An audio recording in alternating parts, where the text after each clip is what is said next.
Mummy જેવો ખમણ બનાયો. ખમણ તો જરા કે લેવાનું નહીં. દતુરા વાળું. લે નહીં ખાવો. હાલે. મારે દતુરા મારે નહીં ખાવો. હા તું એ લાય. અને તમારે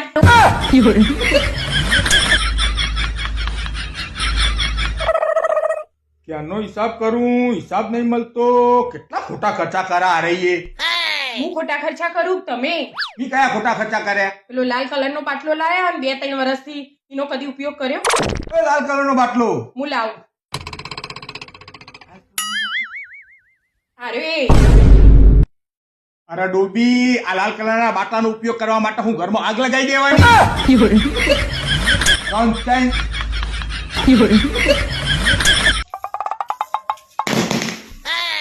આખો દિવસ કોમ કોમ કોમ. મારા પપ્પા ઘેર હતી ને તે જેવા જલસા કરતી હતી. ઊંઘું તો કોઈ ઉઠાડે ના.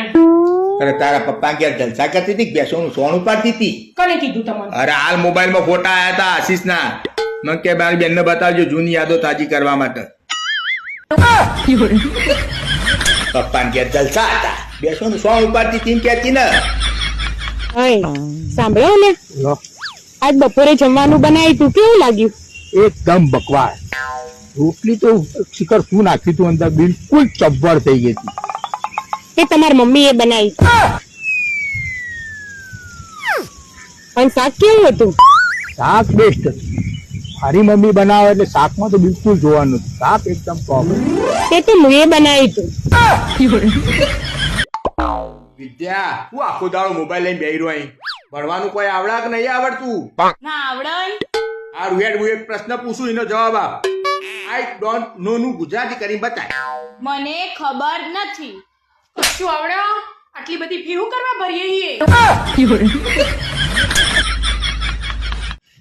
પપ્પા હા. હું નેચે રમીને આવું ને તો મને મોટમ બહુ ગરમી લાગે.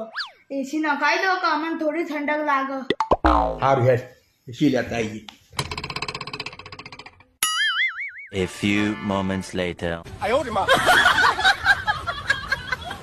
પપ્પા હું કર્યું? ચલ તમને ડબલું કરાવી નાખ્યું.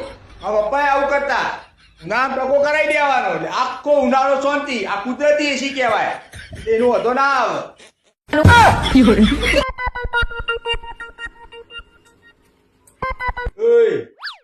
ભૈયા બાબુ જો 7:30 વાગ્યા. તમને કોમ કોણ કરશે?